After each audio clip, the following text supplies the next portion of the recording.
Moving on to the last subject of the session, definitely not the least, but definitely in the media. And for those listeners who haven't heard yet, I don't know how you haven't, but just in case you haven't, let me tell you what we're talking about. We're talking about Mr. Robert Kelly being found guilty for everything he was charged with. My mind is telling me no. Oh my gosh, did you really turn on music, sir? Nope. Wow. But my body. Okay. My body's telling me yeah.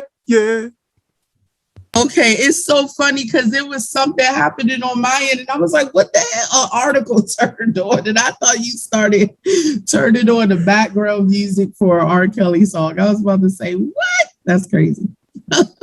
But yes, so for our listeners out there, here is what we're going to be discussing, which is, what does R. Kelly's guilty verdict mean for his legacy and the Black community? So I'm going to go ahead and start us off on this one. And I have a two-part answer to this question. So sorry to cut you off now, Angel. No, you're fine. I just want to say, hopefully he was not trapped in the closet at all. Just saying. Well, let me just say this. And again, I'll repeat the question one more time for our listeners out there. What does R. Kelly's guilty verdict mean for his legacy and the Black community? And I have a two-part answer to that. And the first part of my answer is fuck his legacy. I don't give two shits about his legacy. Period. I care about the many young girls he victimized. Even the one he pissed on too? Listen, fuck his legacy. I don't give a shit about it. Period. I don't care about his legacy. I don't care about what he did for music. I don't give a fuck. Once you become a monster, your accomplishments don't mean shit to me. I definitely You know what? Honestly, R. Kelly is a testament to everything that's wrong with the Black community when it comes to protecting women. And let me further explain this. Everyone has something to say about the fact that he was molested himself, or some of the parents basically sold the kids to him. That's what they're saying. And those around him supported his behavior. And listen, I'm not saying that all of those things aren't factors, because I understand. However, the glaring gist of the matter is R. Kelly knew what he was doing was wrong and continued to victimize young girls. Whether it was the enablement of all those aforementioned or not, he himself committed the act. His body it feels was like definitely people are more concerned with justifying his actions so they can continue to listen to his music than they are about the welfare of his victims. And that shit in itself is super concerning and ridiculous. I mean, unfortunately, there have been very many people who have been molested and have never touched anyone else inappropriately. So it's not an excuse. It's this same type of bullshit behavior, excusing the perpetrator, that allowed those touchy-feeling relatives to get away with their atrocities when people knew what they were up to. And let's not pretend like that's not an issue in the Black community, because it is. We all have heard of or know someone who has a relative who was known as that touchy-feely, oh, stay away from them, oh, they did this, oh, they did, and ain't nobody doing shit about it, oh, because that's a relative. That should not fucking matter. I don't give a fuck about R. Kelly's legacy. Yes, I'm dropping the F-bomb because I think it's ridiculous that anyone would. It doesn't make any sense to me. I mean, let's be honest, right? It's a huge issue that needs to be addressed in our community. Because yes, all of those who contributed to his acts, whether it was the parents who were allowing their young daughters to hang around a grown-ass man, or the team he had that enabled him to do all of this shit and recruited girls, yeah, some of them need to be charged as accessories too, absolutely. But it's a difference between an accessory and a perpetrator. And people need to not be making excuses for the perpetrator. I mean, think about it like this. That's like someone saying Hitler is not guilty because Germans and Nazis supported him. They're all fucking guilty, but the guiltiest party is the one who exerted their influence over the helpless. Another example, Charles Manson didn't actually commit any of the crimes he was convicted on, but he ordered them. And the court argued, these people literally testified that they would do whatever Charles Manson told them to do. All of them said this. And so when they convicted him based on that because he knew that that was the case. And he utilized that to get what he wanted. The same is true for Rape Kelly. It's that simple. So for me, anyone who makes the argument that we can still support his music because his music is separate from his actions as a human being, get the entire fuck out of here. Are we going to go buy some Hitler artwork just because his artwork might be dope, but it was separate from the Holocaust? Are we going to go buy some artwork or some products of what we have bought products of previous slave owners just because those products were good? No, not a single fucking Black person will sit up in my face and tell me, yeah, I would have supported the slave owner because his product was good, even though he owned slaves. Cut the bullshit. Just stop. It's ridiculous. It's a ridiculous notion to support. I don't give a fuck about any song he made that was catchy. Any great Chris Brown made great music. It's a lot of other R&B people. Go get behind some of their shit. Don't talk to me about Rapist Kelly music being great and it being excluded from his unbelievably outlandish, unacceptable, ridiculous behavior. It's just that simple for me. There's no excuse for it. We've got to stop this shit. That's the problem with the Black community. That's why so many victims are afraid to speak up, male and female, because there's so many people who will make excuses for this bullshit. There is no fucking excuse for his behavior. You know how many people have been molested and have never molested anyone else? It's not an excuse to say that. Mm-hmm. It's not an excuse. He knew what he was doing was wrong. He knew some of these girls were underage. They recruited underage girls. That's why I said yes. Some of the people who supported his habit absolutely should be charged as an accessory. Absolutely. But there is a difference between being charged as an accessory and being the actual perpetrator. Yes, you can argue it's wrong because they helped to perpetrate his behavior, but he still was R. fucking Kelly. Without a single one of them, he still could have influenced young girls to do what he did to them. He deserves to go to fucking jail. No, I don't give a fuck about his music.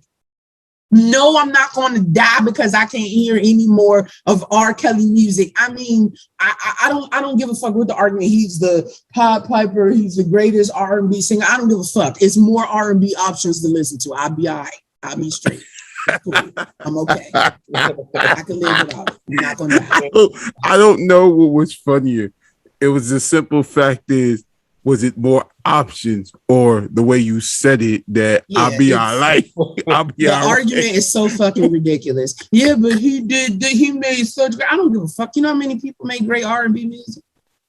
I haven't listened to R. Kelly since all of these allegations came out, and I have not suffered. I promise you, I'll my be love honest. life is okay and everything. I really haven't listened to any R. Kelly in quite some time, and it hasn't been. And I tell people, it hasn't been because the end of the world. Fact of what's been going on with him. It's just the simple fact is like it had its time. You know, that's just me. You know, it just, to me, that argument is so crazy that people are literally trying to say, well, his music is separate from what he did. Bitch, what? That's like saying what would you support the slave owner product because them owning slaves is separate from their great products? If anyone tells me yes, I'll roundhouse their ass because it's a lie. That's about the only martial arts move I know, and I will use it. I will roundhouse you in your fucking chin if you say that to me. That's a whole like 360. But anyway, so to answer the question, to wrap it up, to sum it up. No, you're good, Elaine. To sum it up, fuck his legacy. I don't give a fuck about it. And the Black community, yeah, it's going to affect us, hopefully in the positive way. Hopefully we're going to learn from this enabling ass behavior that allowed him to continue for so many years doing this just because a lot of us liked his music. Those are my thoughts on it. I'm going to throw it to you, Mr. PAT. What say you, sir? I gotta come after that. Oh man, as always, Naya Angel bringing the fire. She ain't just bringing the flames. Yeah, I mean, I'm saying a little bit of flair. Oh man, but great answer all around. You know, so for me, the answer is very simple. In terms of R. Kelly's legacy, it is ruined. I mean, there's no doubt about it. It's ruined, you know. So to answer that, yeah, it's done. It's pretty much, it's a wrap for R. Kelly. He's pretty much in the same predicament as Bill Cosby. We're talking career destroyed and legacy destroyed. Now, will there be people who still support R. Kelly? Of course. There will always be people who support R. Kelly. Even going back to Bill Cosby, there are people who still support Bill Cosby. But since we're focused on R. Kelly, yeah, there will be people who will support R. Kelly. There's always going to be people who are going to not only just listen to the music, but they're going to still spend money on R. Kelly things, whether it's on his music or, well, I mean, he's not going to be out there making money anymore, but, you know, they're still going to support R. Kelly in whatever way he could still be supported, whatever that might be. But of course, you know, R. Kelly's music has been a huge part of people's lives. I can speak for myself when I say that R. Kelly's music has been some of the best music that I've ever heard. But for those who have been following R. Kelly, we're well aware of the allegations that have been made against him. We're aware of the many women who have spoken on their experiences with him. We're aware of the marriage to Aaliyah. May she rest in peace. Underage at that. Right, and she was underage at that. I definitely agree, but that was like my crush right there. Oh yeah, Aaliyah. Oh, absolutely. I'm sorry, but what continue. He did was just egregious. But yeah, so some of us have seen the infamous tape of him and the girl, where I guess he's pissing on the girl. I still haven't seen this tape. I'm just putting it out there. I haven't seen it. I've been hearing about it. I know people who said they've seen it. I've seen the tape. I haven't seen it. So, you know, and I don't want to. I don't have any. I've never watched that sick shit. Yeah, You don't want to watch it sounds sick. It just sounds sick as fuck. So I don't want to watch it. Like, I just never had an interest. I didn't own it. One of my cousins had it. I didn't believe it, but then when I saw it, I'm like, why would you do something like that? One, but two, they said it wasn't him in the first place. I was just about to bring that up. So the people I know who said they've seen it, some of them said that it was him, and then there were others who said it wasn't. So at the time when I heard about it, I didn't know what the fuck to believe. I just thought it was crazy just hearing about it. But anyway, not to get too off into another tangent, I'm gonna just say I never seen it and don't want to. As we all know, R. Kelly has been found guilty. He could face 10 or more years in prison, but we won't know for sure until May of 2022. With all of this being said, yes, his legacy is most certainly ruined. Now, in regards to the Black community, I say that the verdict means he is a proxy for Black men, pretty much in the same way that Bill Cosby was, or still is. R. Kelly, unfortunately, is just yet another high-profile Black man who now becomes the face of rape culture. Now, this was a high-profile rapist. Right. And I'm gonna unpack that. I'm gonna unpack that. Damn. But this was a high-profile case for quite a few reasons. Obviously, based on what we've been hearing, based on the accusations, based on the allegations, it's all deplorable. Let me just say that. It's deplorable. The mistreatment of women is deplorable. If everything we've heard is true and factual, then yeah, of course, there should be punishment. And obviously he did get punished. So yeah. Isn't it a fact he married Aaliyah underage? There are legal documents to prove he that's falsified. That's factual. That I know is, that's concrete. He falsified legal documents because there's this rumor that her parents were aware. That is not true. They got married without the parents' consent and he falsified documents so he could marry an underage girl. That's fucking crazy right there. Yeah, it is crazy, but the question, I don't know what state they got married in and whatnot, because I keep telling everyone, if you don't open up your law books, you're going to not find some really secret truths and whatnot. Yeah, but in this case, it doesn't matter because he falsified the documents. So it's not even about whether the state allows the marriage. It's the extent he went to marry an underage girl. I get that, and that makes perfect sense. But here comes the thing that many people don't know. Do you know there's a Maryland law that states that you can marry a 15-year-old in 9 months with parents' consent and whatnot, but yet he didn't have parent consent? So like a state like Georgia, if they're 16, the child has their own consent to get married to anybody.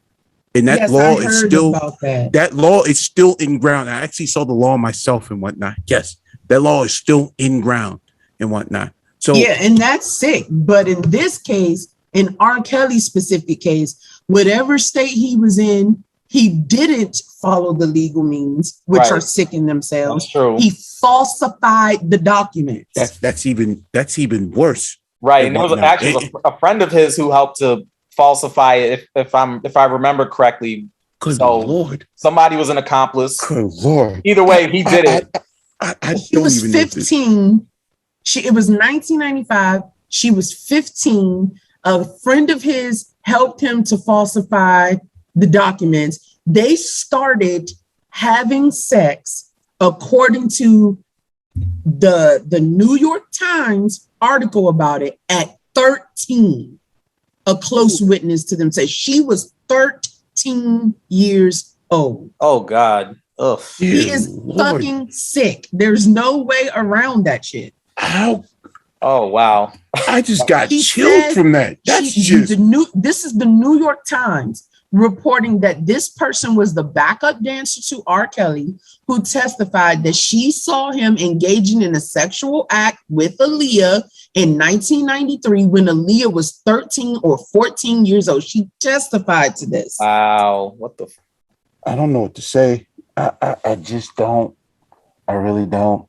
Like, oh my goodness. I'm sorry to interrupt you, Pat. No. But I just wanted to clarify that. No, it's all good. No, I mean it. Man, that's fucking sick. That.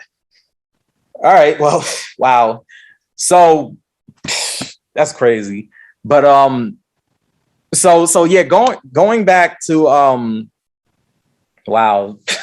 Just you bringing that up is just wow. That's fucking sick. Because like the only reason I did bring it up is because people kept saying her parents knew and they were wrong, and they bad-mouthing Leah's parents, and they've already lost their daughter. They have made it vehemently clear they did not know. The documents were falsified. The person that helped R. Kelly falsify the documents admitted to that. Mm-hmm. They're not like the other parents of girls who did shady shit when it came to R. Kelly. They did not know.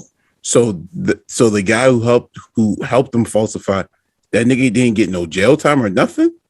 Well, I don't know what's happening with him. I've heard rumors that they do plan on following up with some of these people who enabled him, but I don't know how true that is. I guess we'll have to see over time. Sick shit I keep talking about. They should follow up with those people. They should. I think it's the same sick shit I keep talking about. Now, let me be clear on that. I totally agree with y'all on that. You and PAT, E-Man, on that they should definitely follow up with everyone who contributed to this shit with the accessory charges or whatever the applicable charge would be. Absolutely. Yeah. I'm gonna let you finish, PAT. But the thing that's puzzling me right now, my man falsified documents in fucking 95. And I don't know what state, to falsify something. So it means that basically he definitely tried to meet it under their condition of law and whatnot. But this nigga didn't go to jail for it? I don't. This is why I keep questioning. Well, again, I'm not sure when he admitted it. I'm not sure when he admitted it, and I'm not sure that they're not going to follow up because, again, there has been rumors that the authorities do intend to follow up with some of the co-conspirators. Good grief! Well, with that in particular, there might be some statute of limitations, but right. I'm not sure. I'm thinking it is because that's damn near 20 years. That's literally. I agree with you completely. Yeah. So who knows if they could even do it? I don't know. It all remains to be seen. But y'all see why I don't just hate the law, but I just dislike it so fucking much and whatnot, like so much, because they don't even tell people that many laws that were written. Because they don't change laws. They revise and they don't really edit. They just revise or they add on to it and whatnot. They don't edit at all. Because once it becomes law... Just to clarify, sorry, E-Man, I didn't mean to interrupt you. Good. But just to clarify, I just confirmed that Pat is right. The New York Times article says that... a lot of the crimes that were committed in the 90s at this point would be past the statute of limitations. That's what I thought. Okay, that's what I was thinking. Yeah. Because I think New York does. I think New York is like everyone else. I think it's like 5-7 years. It specifically says potential sex crimes that date to the early 1990s would typically be too old to prosecute. Yeah. There it goes. I mean, there it goes. Yeah, there it goes. Mm-hmm. That's what I was thinking because I'm like, this shit happened decades ago. Mm-hmm. You know, I don't know if they're gonna try to really pursue that. You know, That's fucked up. Damn. It is. Just imagine if we had not just having camera, because camera phones were out there, but they were highly expensive to buy. But just imagine how we have all these smartphones back in the early 90s, which and everyone's on their phone recording and what nowadays now, so they can catch everything. Just imagine how much would have been caught. Just imagine how much, you know, right. Like a MySpace and different everything, era. So look how much everything would have been caught and whatnot, you know. But that's just, you know, that's just my take.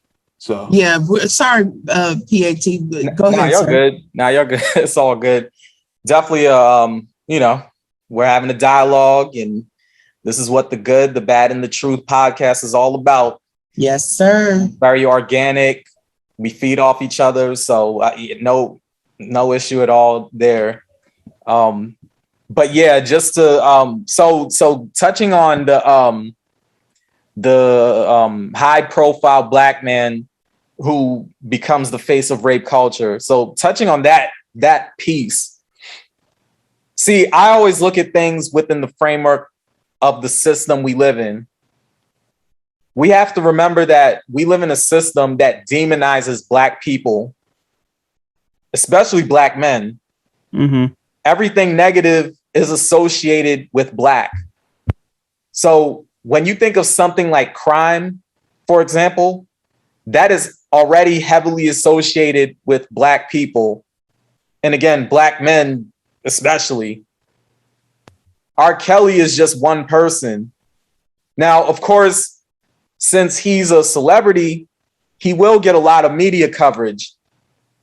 But that's part of the point. The media coverage puts the spotlight on him as a Black man who has committed a crime. He has been found guilty of racketeering and sex trafficking. Okay, so we can't act like racketeering and sex trafficking weren't a thing before R. Kelly. And I'm just saying this, speaking in general.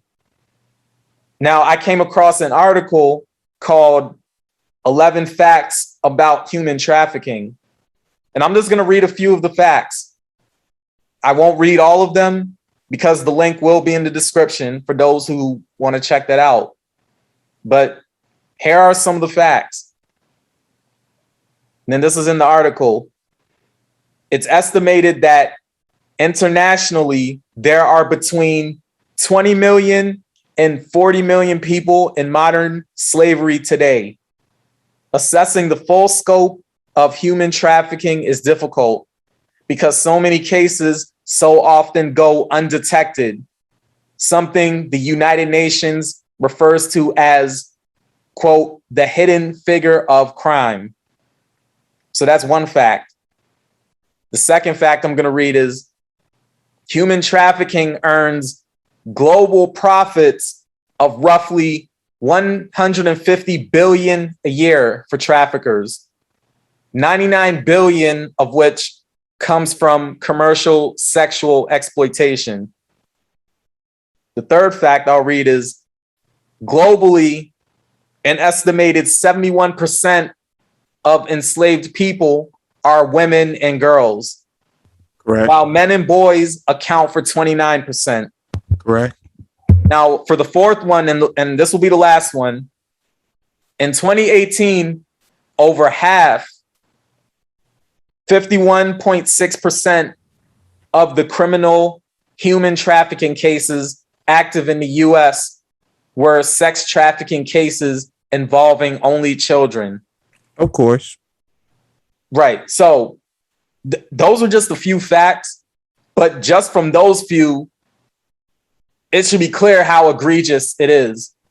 Now, I bring this up because human trafficking is something that has gone on globally, and it has gone on aided and abetted. Of course. R. Kelly is found guilty of it, and his face becomes the face of it, which some people will be like, okay, so what? He's guilty of a crime, blah, blah, blah. All right, I understand that part. But it's not just about R. Kelly. What happens is R. Kelly's face becomes the face of it, but what that really means is it's a black man's face being the face of it. So that basically is stating that black men are all rapists. Pretty much, it's communicating that idea. Yes. So, but who says that this story isn't sensationalized because it's R. Kelly, as opposed to it being a high-profile black man? I mean, I think I definitely understand the premise, right? But R. Kelly and these sexual allegations aren't new to our community. It's been known for 20 plus years of his behavior. Well, here comes the thing. That makes total sense. But here comes the thing. When you condone bad behavior, it means you accepted it. You know? No, I agree. I totally agree. And that's what happened. That's like I'm not saying it's a bad. I'm not going to say if it's like a bad thing or a good thing, but when you condone bad behavior, and I tell this to like all my students, like when people start condoning your bad behavior, when people start condoning all your bad habits, you know, they're saying it's okay, it's good, it's great, and whatnot. This is what happened with R. Kelly. Totally agree with you on that. That was one of my points. I told you that the black community just kind of brushed this under the rug because it's common. Right. And I was just going to touch on that too. Yeah. But go ahead, Mr. PAT. I'm sorry to cut you off, but yeah. Oh, no, I was going to touch on that part. See, the thing is, so we've known R. Kelly has been messing with little girls or whatever since way back when, or we've heard about it. We knew about we knew about Aaliyah. We heard about that. And a lot of us in our age group were younger. So probably back then for us anyway, I can't speak for, the adults back then, but for us, we probably didn't even really process it the way it should have been processed. We just heard about him and Aaliyah and we just kind of maybe brushed it off, but the adults, the grown-ups back then enabled it. And they're really they're the ones that we have to look to and say, well, you all swept this under the rug, because if R. Kelly was big in the 90s, I mean, we were kids in the 90s. I'm talking about us on this panel and people in our age group, people who are totally agree. We were kids in the 90s. We were just listening to R. Kelly's music.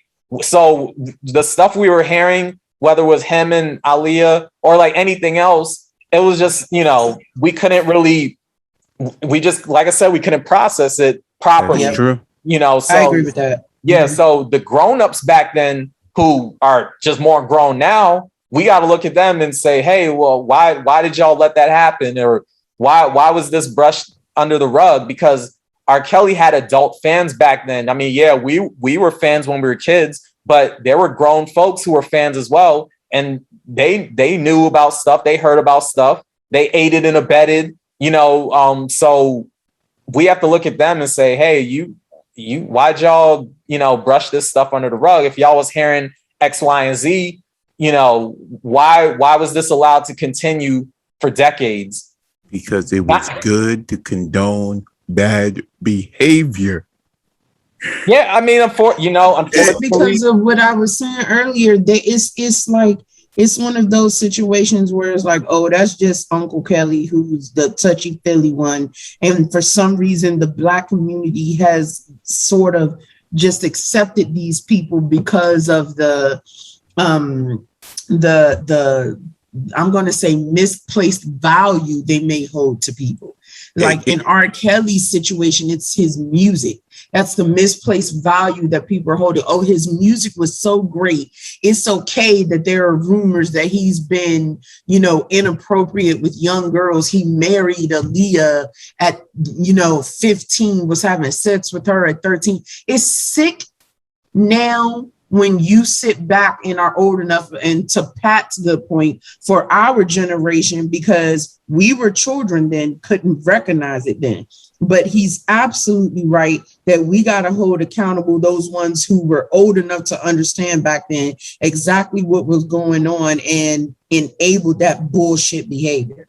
I mean, we can't even hold no accountability over it if the statutory of like the crime don't Statute even of mean anything limitation. anymore. Yeah, well, for certain things, yes. Yeah, I mean, for those things, yeah, you're right, man. Those things that are out of the statute of limitations, we can't.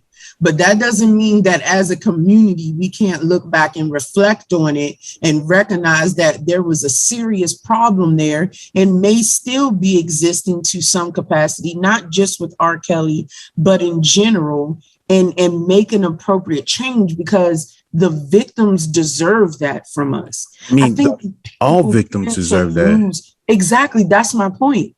I think people tend to lose sight of the victims in these situations. They get so enthralled on their viewpoints of it, and not any of us on this call, because I know we're all aware. But for others, there are some people that get so enthralled on their viewpoints on it. Oh, his music was great and all, and other people enabled him, etc. They forget that it's a victim here. No parent of a daughter would ever make an excuse for a man who slept with a grown ass man, 27 years old, who slept with their 13-year-old daughter. Not any good parent anyway. Right. You said A the good keyword, mother. good parent. I mean, Right. Exactly. That's the key word. A good mother and a good father trying to think of every way possible to get away with that murder. Yeah, you know. I mean, that makes sense. But but I would say this, you know, when I'm not like picking sides or anything, but I've listened to a lot of different stories and of other people who try to make it in not just the music industry, but toward in that whole circle of being known. I don't like to use the word celebrity, but I've heard crazy stories of not just from not just black but whites and all, but toward the many things that they had to do just to get their kids to get this extra push and whatnot, and so and the one thing what drives people to that that push is it's not the money, it's about the lifestyle of within, so I can't speak on their parents, and I don't know what their situation was like in the in the 90s and whatnot, but certain people can get pushed to that limit and then they feel embarrassed about the things that they've done throughout their past and whatnot. I've seen it. I've not just seen it happen, I've actually had conversations with people, things like that has happened, and that's when that's when you don't, not about feeling embarrassed, but you're kind of broken, and it's hard to like distinguish all that. That's like the hardest thing, because for every victim out there that's been a victim, because I'm also a victim too, but for all victims out there, I wouldn't say it's going to be hard times or rough times, but you make the right decision for yourself, because R. Kelly did what he did, in the early 90s and whatnot, because Aaliyah was the known one. We don't know if there was many more that, happened over there. And if any of those more happened, if any of them wanted to seek justice, they can't anymore, and I wouldn't know if that's what's breaking them every single day and whatnot, but I would say this, and I'm gonna let PAT, continue before I jump back on, but don't feel and think that, because he goes to jail that, that's like, it's like that. It's like it's over, because I'll tell everyone like this, most child molesters unless you kill your victim, like the max they might get is about between 10 to 12 years. And they can get off good behavior for 5 because when it's called a non-violent crime and whatnot, that's where basically the system works in its play and whatnot. You know, that's the key thing right there. You know, him labeling as a sex offender, that's normal, but you know, but those are the things you have to see and play with when it comes to, you know, the law. So, but I'm gonna let you finish up, PAT. All right. So, yeah, I'm gonna definitely wrap it up because I know you got to go next. Do your thing. Nah, you good, man. You good. Take your time. But we're definitely having a good, definitely a good dialogue, good discussion about this. I mean, you know, R. Kelly. I mean, it's a lot to unpack, a lot to talk about, and I'm sure this episode that's 3 decades of music. So yeah. Right, yeah, you know, this could be much longer, but you know, of course, we don't want to get too crazy with it. But you know, just to kind of go back to my point about you know, the black man's face being the face of rape culture. Just to touch on that angle, you know, so the thing is, I look at things from different angles and perspectives. And one of the things is this is a case that reinforces negative stereotypes about Black people. And in this case, particularly Black men. Now, I just want to make it clear for the ones out there who are listening or who aren't listening, this isn't me saying that Black people who commit crimes shouldn't be punished for them. I'm not saying that at all. What I'm saying is what one Black person does shouldn't be indicative of Black people as a whole.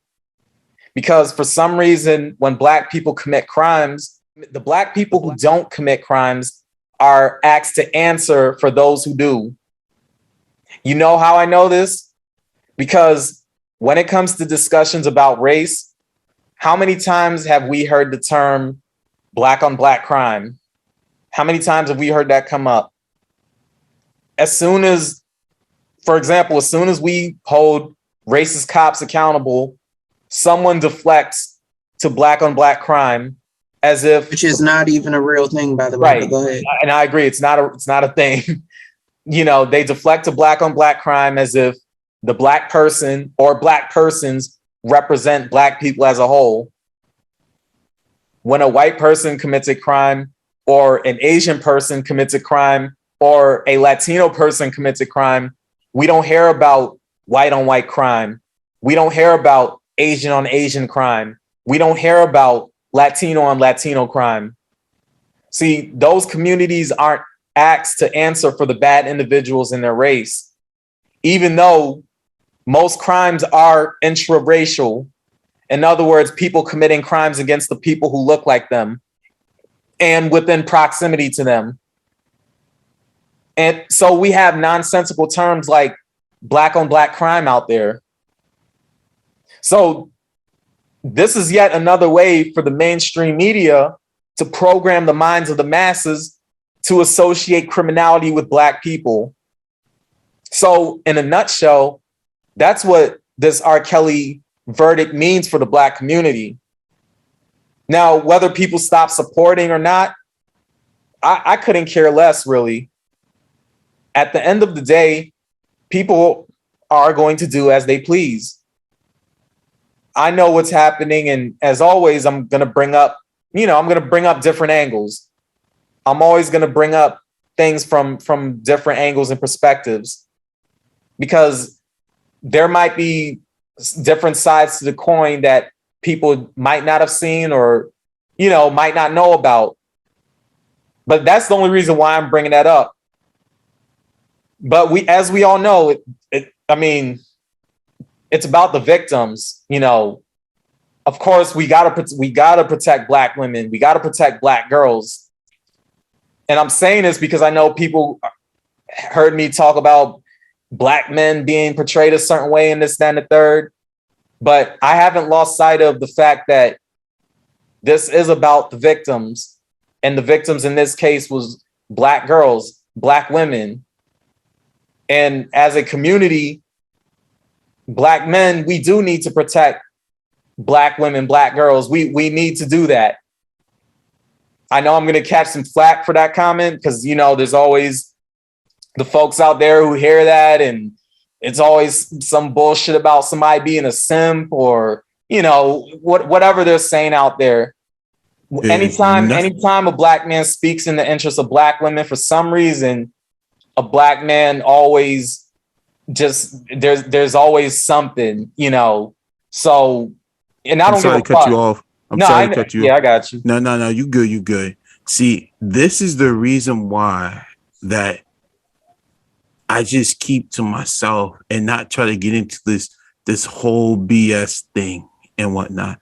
Because it only seems that basically if you love like another race, especially a white woman, you can't be no simp if you love a white woman. But when it comes to a Black woman, it seems like you gotta be.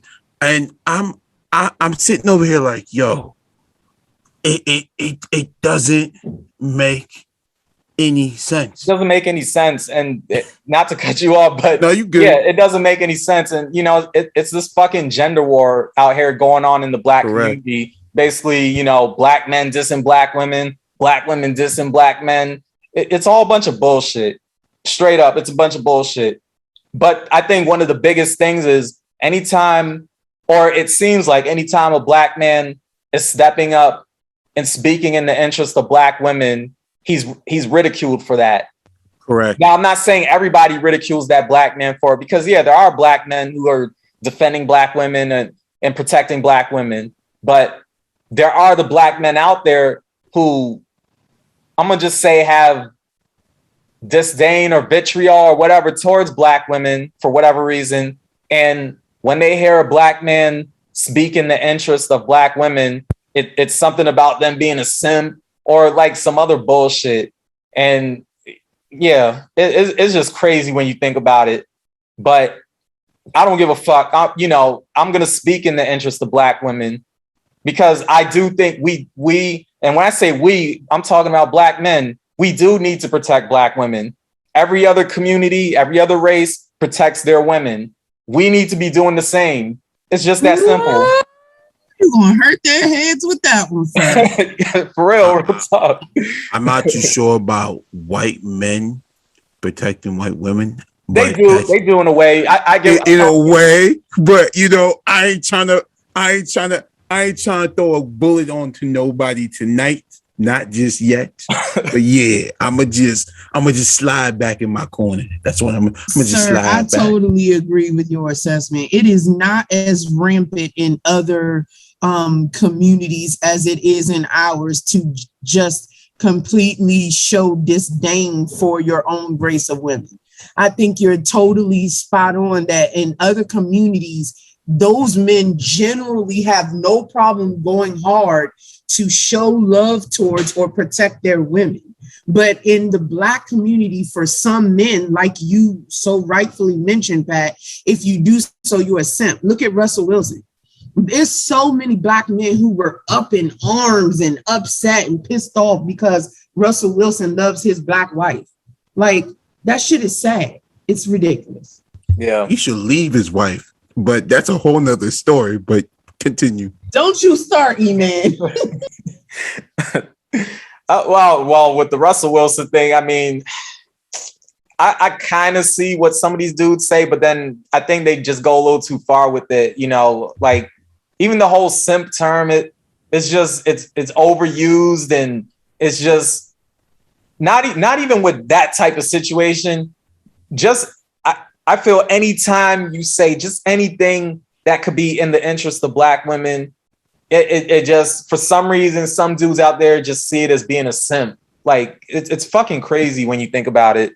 Because we know Russell can do better. Just saying. But I'm gonna let you continue. No, I'm good. I'm beat you up. Yes, we gotta let Pat wrap up. He's been trying to get his stuff. No, I'm done. I'm pretty much. I've wrapped up. You know, that's pretty much my thoughts on, you know, this R. Kelly verdict. As far as to get direct to the question, what does R. Kelly's guilty verdict mean for his legacy? His legacy is fucking ruined. I mean, that's what that means. What does it mean for the Black community? I already spoke on the different angles and aspects of that. It's a multi-layered thing, but I agree with you, Nia Angel. Hopefully, this will be a moment where, as a community, as a diaspora, however we want to look at it, it's a moment for us to reflect and to move forward and progress as best as we can, and to deal with the R. Kellys, and I'm using an S, plural, because it's not just about R. Kelly, this celebrity. The fact of the matter is there are R. Kellys in the community, and people's families or whatever. It's the uncle, it's, it could be the grandfather, whoever, the family friend. So we got to deal with the R. Kellys within the community. It can't just be about this one celebrity who has been punished. Which, I mean, that's fine, but we're going to have to start punishing the R. Kellys within the community, within our families. And I'm going to end it on that. Yes, sir. Thank you, sir. Thank you for sharing your thoughts when you were able to get them out. This has definitely been an interesting subject. Yeah, Mr. E-Man, we're going to throw it to you to wrap us up, good sir. What say you? All right, thank you so much. But before I start, I just want to let everybody know you're not a simp if you want to rub on a black booty. There's nothing wrong with that at all. Just let everyone know. It's very firm. It's like a pillow. If you need to work on putting your hand in the left cheek and right, you can just see it as like your hands weighing down, like, like a scale and whatnot, if you need to practice. But all I'm just saying is there's nothing wrong rubbing on a black woman's booty. That's all I'm saying and whatnot. So, if solicited, just have to clarify that. Don't just go around rubbing booties. Okay? Yeah, just don't be going out there just rubbing. Yeah, don't do that. Definitely gonna be. We don't need nobody going around saying, "E-Man from The Good, the Bad, and True said I could go around and rub random black booties." That is not what he said. Yeah, she has to allow it. She has to allow it. She has to allow it. You just can't be rubbing random booties. That's how you're going to end up like R. Kelly. Rub a consensual black booty. How about that? Right. It has to be consensual, folks. Consensual. Because everybody be losing their minds and whatnot. See, that's the thing. I think that's the whole new age day. It's this whole thing about being loved and whatnot. And you don't feel loved, that's when people start losing their minds and whatnot. So, all right. So we got that out the way. Now, man, that was a good laugh. But so man, Robert Kelly, damn. I don't know what to say. But I'll tell everybody this, right? If we had to look at some of the songs that R. Kelly made and whatnot, we're going to take it down to some of the songs that led to many clues and whatnot,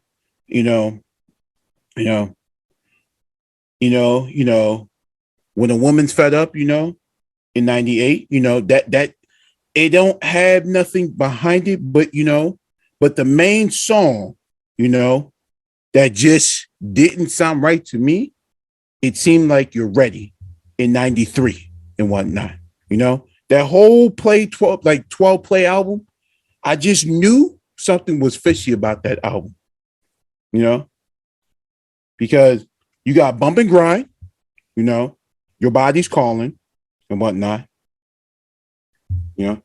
like there was just many. He got lyrics where he's like, my mind's telling me no. No. But my body's telling me yes. And when you think about it now, I don't see nothing wrong with a little bump and grind. When you think about what we know now, that shit is sickening. I don't even know how people would want to listen to it. Mm-hmm. It's weird to me that people would want to listen to it after we know what we know now. Mm-hmm. And that's what I'm saying, you know? Like, and it was one interesting thing, you know, Damian Hall, who was part of Guy and whatnot, his brother Aaron Hall, which is his younger brother. I hope I got it right, you know, but supposedly, you know, Aaron dropped, you know, an album in 92. He dropped an album, I think his first single in 92 and whatnot. And at the time, Aaron Hall had a fade, and I think, you know, he went bald, you know, like he just shaved it off and whatnot. Then supposedly Mr. Robert Kelly did the same thing when he came out in 93. So everyone felt that basically, you know, Robert Kelly was still in Aaron Hall's, you know, his persona, the way he was singing, which, you know, I'm starting to see, I kind of agree, because, you know, Aaron Hall, really good singer, you know, and I wouldn't say he didn't last long in mainstream, but he didn't last as long in mainstream in the early 90s, and he probably went, you know, pretty independent and whatnot. But this is why, you know, I'm starting to like really dislike more of R. Kelly, you know, because I'm starting to find the small little truths now as an adult, rather, you know, when you're a kid, because everything looks so innocent, just like we just talked about, you know, us not knowing because we were all kids when that happened and whatnot, you see? And that's the thing about getting away with certain things, you know, and that's how many people get away with a lot of things, you know, because it's so hard, you know, when you have children around, you know, it's the whole innocent thing that many people are not paying attention. But then when something happens, you know, you tell people it's good and it's great. You know, that's what it seemed, the whole comfortable thing that's really been going on, you know, because, you know, there's more and more stories that I find out every day about, you know, not just stuff that R. Kelly does towards, you know, those little girls, but this is a common thing that goes on every single day. Nobody cares and whatnot. And what I mean by people don't care, people just don't care and whatnot. There's only a selective few and whatnot. And many of the selective few that do care, because they were victims behind the whole thing. You know, I was a victim, all right? A 10-year victim, whatnot, you know? And for a lot of victims, you know, a lot definitely want to seek justice. But when I've been reading about most of the laws and whatnot, you know, for, you know, many of them who do what they do, you know, it's actually a small slap on the wrist and whatnot, you know. Others might get, you know, the sex offender, you know, where it kind of tampers towards, you know, what they can and can't do towards an occupation and whatnot. But based upon certain states, you can work around all that stuff and whatnot, you know. So towards R. Kelly, to like the whole Black community, I care less, you know.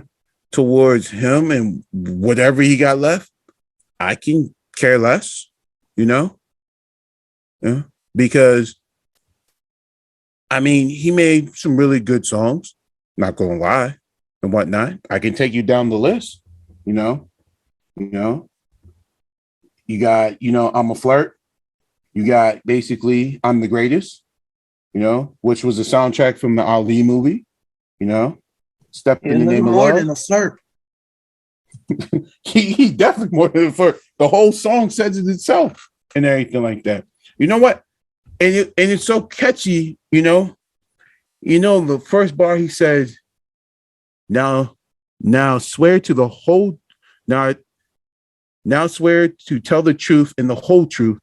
When it comes to hoes, I be pimping like I'm supposed to, rolling like I'm supposed to, shining like I'm supposed to, in the club, fucking with honeys like I'm supposed to. I don't understand when a nigga brings his girlfriend to the club, freaking all on the floor with his girlfriend in the club, and wonder why all these players are trying to holler at and whatnot. With his sick ass, it was more like the clubhouse. It was underage girls. He was And that's what I'm confused. saying, you know? So when you start looking into some of the music and whatnot, it made me start questioning, because like a lot of people don't know, like, many R&B songs and whatnot might not talk about what you think some of them are talking.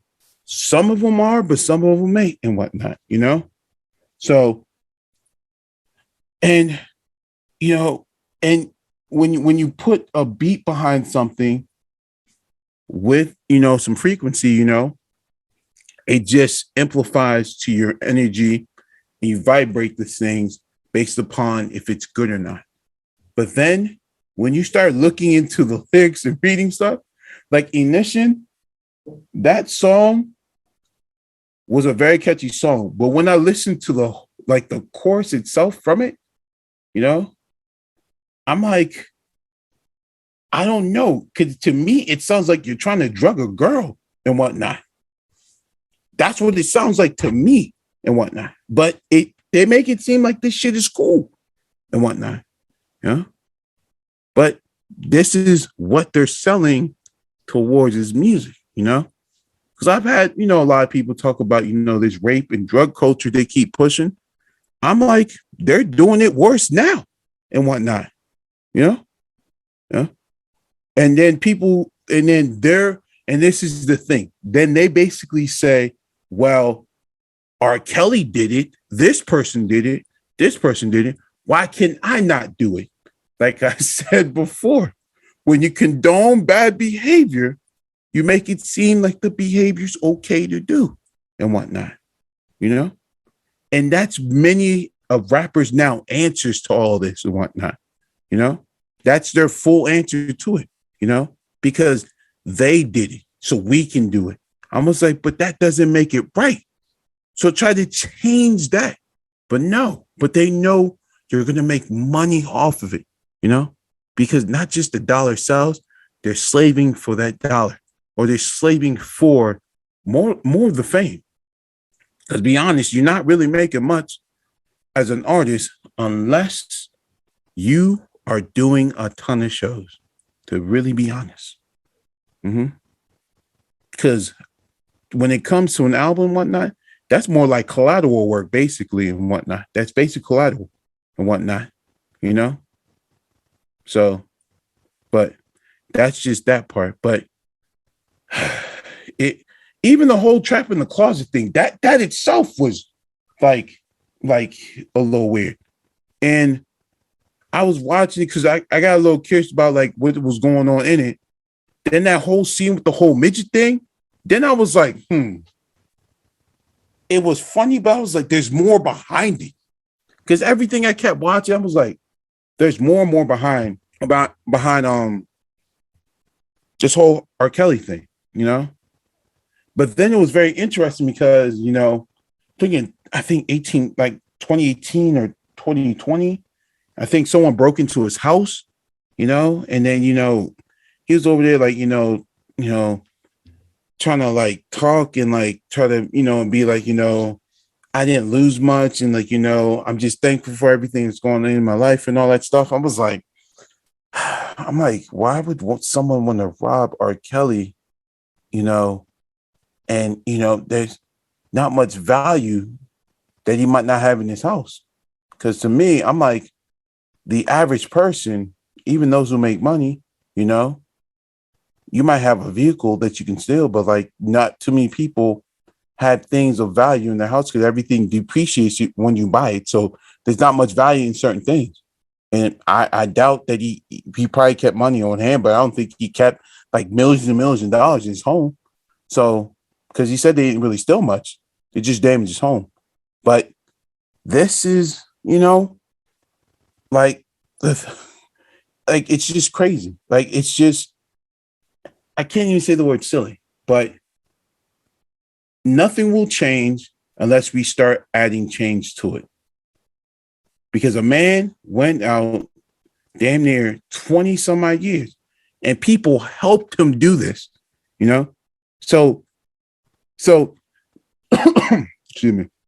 So that means they were allowing this behavior to go on. Mm. And I don't know if people are being paid. I don't know people about payroll, but I've learned and read and researched that, more people are willing to do or condone more bad behavior if there's a high dollar price added to it and whatnot. And I'm not talking about a few like thousand. I'm talking about like payroll, like making six figures payroll, where you don't have to do much. That I get to travel all the time. Like, I get to live this this imaginary like lifestyle. That itself, can push people off the edge. To throw away like their morals, their ethics and value and whatnot. Because now I'm looking at everything. R. Kelly had no moral ethics and value, and he did things that were not just disgusting and degrading, but unhealthy. Like nobody tried to help him so he can seek help and whatnot. Nobody. You just enable more bad behavior. And that's the shit that keeps going on every single day. Like nobody wants to help nobody so they can heal from the trauma that's going on in their life. But when someone throws me good bankrolls and whatnot, I'm going to just continue to look the other way when this bad behavior happens. But you don't know and don't understand the difference between the parties that you're hurting versus as, me just getting something to make sure I'm good for the day and whatnot. And that is the thing why most people don't care, because it's not happening in their own space. But I can tell everyone it's happening more in your own space than anything itself and whatnot, because I'll tell everyone like this, right?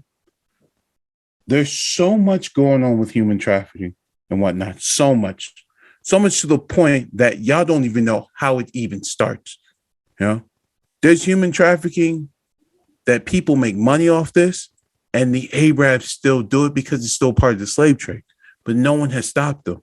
Because you know why? Because the simple fact is they bought out everybody and everyone's buying into this and whatnot. That's why many times when this shit does happen, people are going to say, oh, no, that's not true. And it seems like this is what's been going on for a very long time, because now R. Kelly's now just the face of being a rapist, and now they're going to think that many black men are rapists, but white men are rapists, Asian men, and the list goes on. May I ask a quick question in that regard? So how should his case have been handled to prevent the exploitation of Black men as rapists? So in other words, the argument is that R. Kelly is now going to be the face of rapist, especially because he's a high profile Black man who's been found convicted of it. So how should it have been handled, or what is the recommendation on how it could have been handled to avoid that? Charge him, but not publicize the charges? I Basically. would say that's against the law. There's literally a constitutional right of the public to have access to any kind of crime and atrocity committed by someone. Like legally, the state has to make that available unless it's deemed a threat to national security. There's a law against that. Well, it could be publicized, but for example, maybe there isn't mainstream media coverage of it. For example, I'm just using that as an example. There's not this heavy mainstream. But you get mainstream media coverage if a Kardashian gets a nose job. How you gonna prevent the mainstream media from a story as sensational as this one? So I'm gonna answer your quick question. Towards is like, it is against the law towards, publicizing it, but everything is towards not publicizing. I mean, not towards not publicizing, but it is basically public records. So basically it means you can go online, you can go to pacer.gov and you can pick up any court case that doesn't have a, what's that term they use? A security clearance behind it and whatnot. So that basically just means that there's a level of clearance that has to be met. So that means that it's not meant for the public eye, but yet many people don't know that security clearances are illegal, by the way. I'm gonna go through that whole thing in a whole nother episode. But I'm just to make sure I understand, because I'm really honestly trying to understand if there was an alternative. So there was. Harvey Weinstein and some of the other men who have been brought to the forefront of sex trafficking, right? That one that they claimed killed himself in jail, or we know that's not true. What was his name? The one that Epstein. Yeah, Epstein. So all of those stories were high-level media stories. So I guess I'm just trying to understand what should have been done. So basically, is the argument that there should have been a consideration not to highly publicize R. Kelly's story because the end result could be an bias towards Black men being rapists in general? That too, plus the media has no government entity. So the news is not a government entity at all.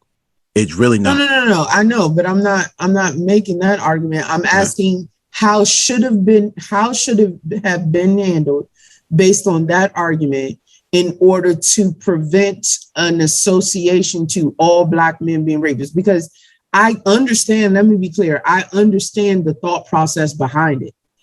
I just think in the case of R. Kelly, first of all, I think it just recently came out that he was found guilty. So I don't know that it works that fast that now there's this stigma that all Black men are the face of rape. But also, I'm just honestly, all jokes aside, trying to understand what the alternative would have been.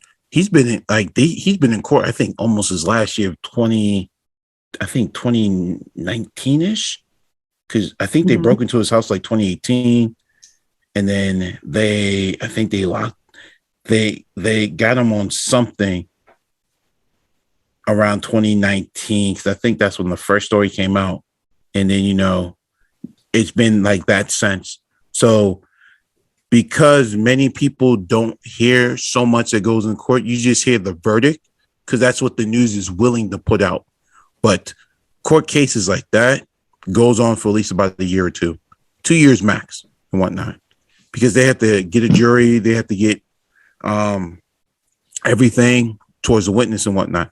The reason why many of the stuff is not publicized towards the witnesses and whatnot, because basically by law, they're basically keeping themselves away from the public eye, and they're telling the news basically, do not put my name in the paper and whatnot.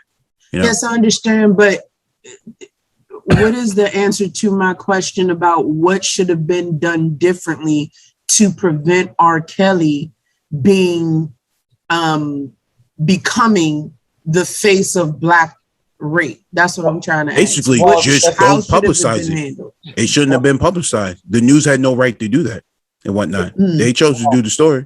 So if I could just answer real quick, because I mean, now that's a good question. That's a good question. And to be honest with you, I mean, I feel like I'm repeating myself, but at the same time, I do it for a reason. There's a methodology to why I do it, as I explained before.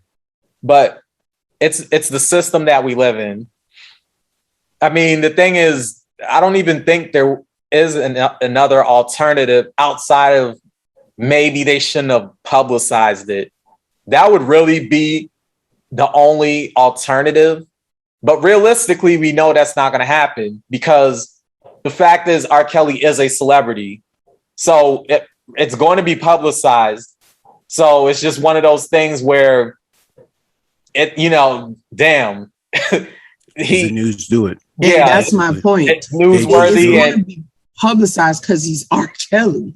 Right. But then going back to like what I was saying as far as the system we live in. So this system is built to demonize Black people. So it doesn't even have to be R. Kelly because I don't want to make it, it's R. Kelly, like it could be R. Kelly, it could be Cosby, it could be whoever, whichever high profile Black man. But I think Cosby's case is literally, so first of all, let me be clear. I agree with you on Cosby because I think Cosby's case is different. Cosby's case is, in my opinion, there literally is no evidence because it happened so long ago other than the accounts of these women, which some have recounted. Right. But R. Kelly, there are actual documents. There's falsified documents for him marrying Aaliyah at 15 when he was 27.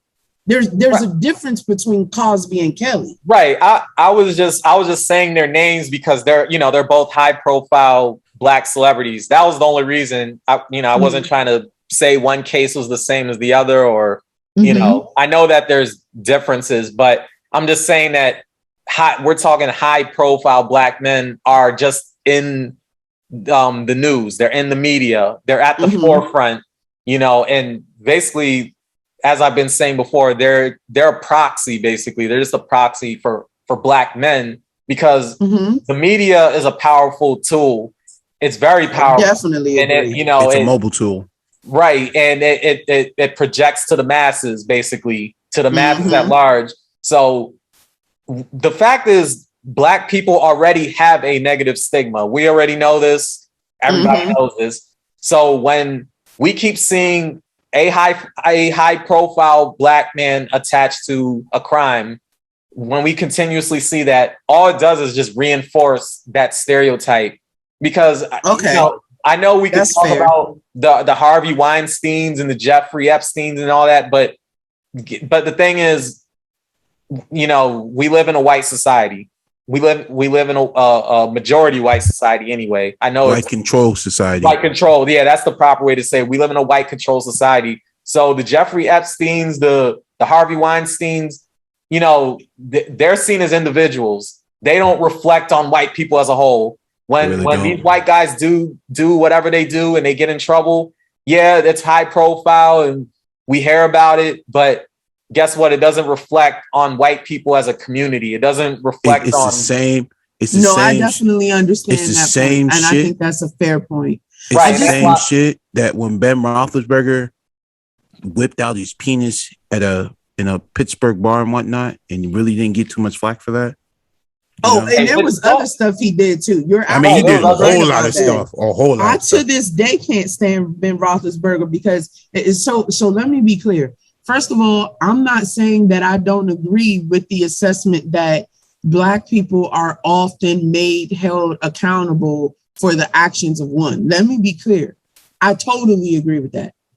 I'm just trying to understand what's the alternative in some of these situations to prevent it where you have high profile individuals involved. Because I want to make clear, I definitely agree. Ben Roethlisberger got a slap on the wrist, and he too was found to have allegedly had inappropriate behavior with underage girls. So I'm not saying that it is not the case that, for the Black community, it's not more, how do I put this, emphasized. Definitely agree. But my question was legitimate in trying to understand what's the alternative then, because we cannot not hold these people accountable. And I don't think it's enough. Yeah, I was just trying to understand that part.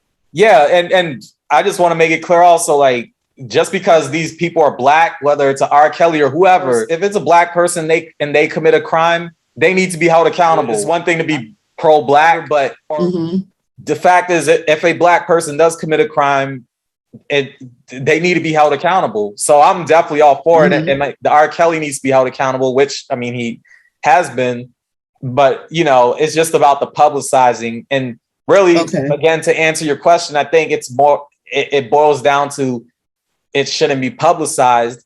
However, realistically, we know that that's not going to happen. And I would say, ideally, I mean, it shouldn't even. It shouldn't have got this far. Like it shouldn't have gotten to a point where R. Kelly even is this far down the line going to trial. Like totally agree with whenever you. There's pedophilia or just any crimes within the black community, and I don't want to say too much on here because you know this is gonna be on the internet and everything, and you know I'm gonna just keep it vague. But basically, whenever crimes happen within the black community, black people need to deal with that. And I'm gonna put it like that. We just need to deal with it right then and there. That way it can't happen again. And it can't get to the point where it's highly publicized. Wholeheartedly agree. That's the ideal thing. I would say that's the ideal thing. But that's so ideal. And I'm gonna say I agree with you. But the one thing that pisses me off the most is how so many people are into this thing to the point where this shit ain't gonna never stop, you know. And that's what bothers me a lot because what are you talking about in particular? Like the rape, sexual assault, like rapes, sexual assault, the pedophilia, the list goes on because they make money off of it. They really do. Because here comes the thing, right? Even though R. Kelly's publicized, so anybody who does it, they'll still hit the paper and whatnot. Because, you know, I read plenty of stories on certain people who've done this and whatnot. You know, not just, you know, the children and everything, but, you know, their stories go out and whatnot. Many people don't do or they don't really say much because simple fact, you don't know that person and whatnot, you know? So you have someone like R. Kelly, you know, that we grew up listening to his music. So when you invest so much time in another person's energy, you know, someone like R. Kelly that you haven't met, but you listen to his music, you know, you invested some type of energy so you know his name. So that's the reason why, like, we get not just enraged, but, you know, we're upset, we're pissed and whatnot about these situations, you know, what he did and whatnot. But we also got to hold that to the same people that's among us in society also too. Because R. Kelly is part of society, but he's not among us within the society, if that makes sense and whatnot. It's, you know. No, that makes perfect sense. Yeah. He's the celebrity. That's a different. And that's the thing that I try to get everyone, because I don't like to use the term celebrity because, you know, but they live in a whole different realm than us and whatnot. They're part of something that's created for the higher elites or higher ups. So their realm is different and whatnot, you know, because in their minds, like in many of their minds, not all of them, many of their minds, they feel like we're so peasant because basically, you know, we're not as the level of what they are, you know, and that's what gets kind of confusing, you know, for certain people and whatnot who really buys into it, which I don't. But this is the reason why that, you know,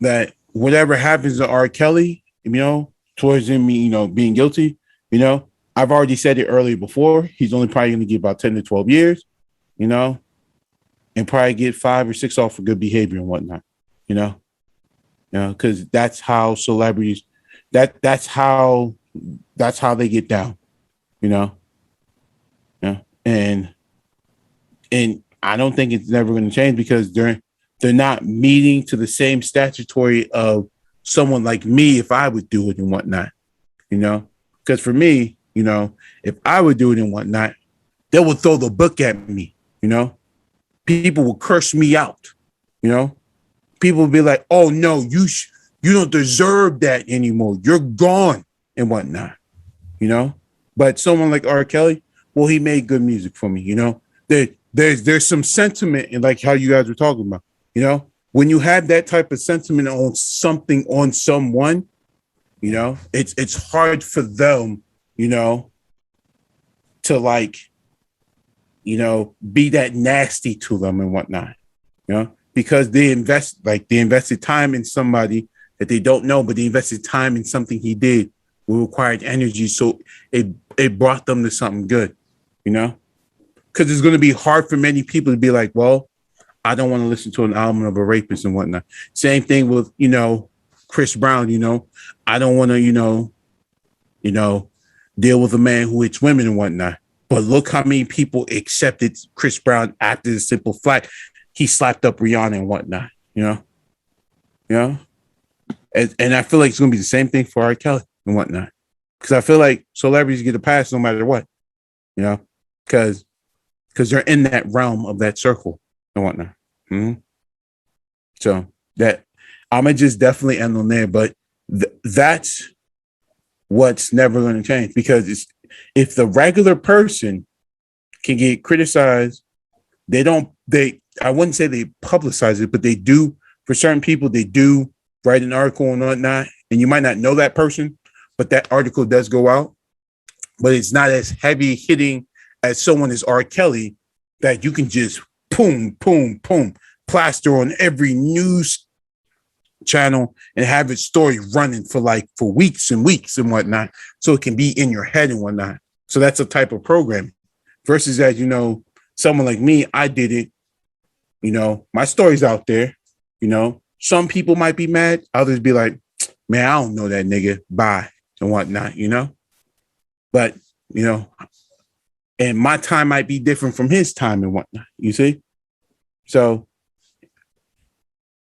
it's just never going to change. But, you know, I'm not going to say I'm lost the words of R. Kelly, but R. Kelly's going to get that celebrity treatment there. So, but I'm going to just end my thoughts on that. So, yeah. Yes, sir. Yes, sir. All right. Well, thank you for your thoughts, sir.